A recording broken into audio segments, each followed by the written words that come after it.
Okay ಇಲ್ಲಿ ನೋಡಿ ಅವ್ರ ಅಮ್ಮ ಇದ್ರು ಪರವಾಗಿಲ್ಲ ಓಕೆ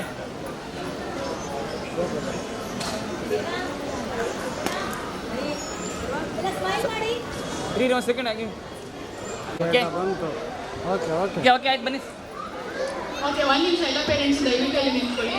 ಸೊ ನಿಮ್ಮ ಮಕ್ಕಳನ್ನ ಆಲ್ಮೋಸ್ಟ್ 3 ಇಯರ್ಸಿಂದಲೂ ಇದೇ ಸ್ಕೂಲಲ್ಲಿ ಓದ್ತಿರ್ತೀರಾ. ಸೊ ನಿಮ್ಮ ಮಕ್ಕಳ ಬಗ್ಗೆ ಆ್ಯಂಡ್ ಈ ಸ್ಕೂಲಿನ ಬಗ್ಗೆ ನಿಮ್ಮ ಅಭಿಪ್ರಾಯಗಳನ್ನ ಹಂಚ್ಕೊಳ್ಳಿ. ಫಸ್ಟ್ ಯಾರು ಹೇಳ್ತಾರೆ ಹೇಳಿ ಅವ್ರಿಗೆ ಬೈಕೊಳ್ತಾರೆ. So please.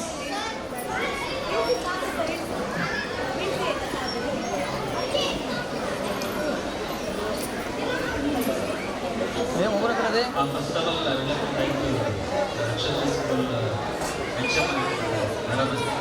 ಅವರು ತುಂಬಾ ಕಷ್ಟಪಟ್ಟು ಮಕ್ಕಳಿಗೆ ಫೌಂಡೇಶನ್ ಅಂತೇಳಿ ನಾವು ನೋಡಿದಂಗೆ ಮಗಳಿಗಳು ಅವರು ಸೀರಿಯಸ್ ಆಗಿ ಅವರು ಮನಸ್ಸಿಗೆ ತಗೊಂಡು ಇವತ್ತು ಈ ವಾಲ್ಮೀಕಿ ಭವನದಲ್ಲಿ ಈ ಥರ ಪ್ರೋಗ್ರಾಮ್ ಮಾಡ್ತಿದ್ದಾರೆ ಅಂದರೆ ಅವ್ರದ್ದು ಇದು 6 ತಿಂಗಳು 1 ವರ್ಷ ಪರಿಶ್ರಮ ಅಲ್ಲ, ಸತತವಾಗಿ ಒಂದು 3-4 ವರ್ಷದಿಂದ ನಾವು ಇದು ಈ ಮಟ್ಟಕ್ಕೆ ಬರೋಕ್ಕೆ ತುಂಬ ಅವರು ಕಷ್ಟಪಟ್ಟು ಅಂತೇಳಿ ನಾನು ಈ ಇದಕ್ಕೆ ಮುಖಾಂತರ ಅವ್ರಿಗೆ ಧನ್ಯವಾದ ಹೇಳಕ್ಕೆ ಬಯಸ್ತೀನಿ.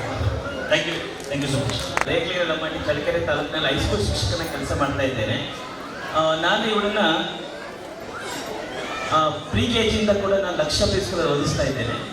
ವರ್ಷದ ಉನ್ನತ ಮಟ್ಟದಲ್ಲಿ ಅವಳ ಒಂದು ಪರ್ಫಾರ್ಮೆನ್ಸ್ ಬಂದಿದೆ. ಕಾರಣ ಆ ವಿಜಯಲಕ್ಷ್ಮಿ ಮೇಡಮ್ ಆದಿಯಾಗಿ ಮತ್ತು ಅವರ ಪತಿ ಕೂಡ ಜೊತೆಗೆ ಈ ಒಂದು ಅಕ್ಷರ ಕ್ರಾಂತಿ ಮಾಡ್ತಾ ಇದ್ದಾರೆ. ಅಲ್ಲಿ ಶಿಕ್ಷಕಿಯರು ಅವರು ಆ್ಯಕ್ಚುಲಿ 2 ಹೃದಯ ಇದೆ, ಒಂದು ಮಾತೃ ಹೃದಯ ಮತ್ತು ದೇವರು ಕೊಟ್ಟಂತ ಹಾರ್ಟ್.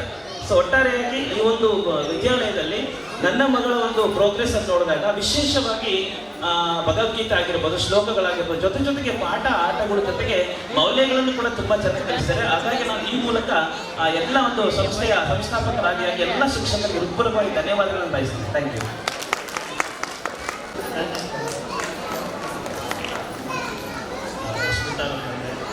ಎಲ್ಲ ಟೀಚರ್ಸ್ಗೂ ಥ್ಯಾಂಕ್ಸ್ ಹೇಳ್ಬೋದು.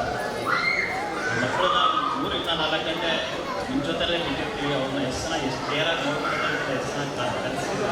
ತುಂಬ ಖುಷಿ ಆಗುತ್ತೆ. ಥ್ಯಾಂಕ್ಸ್.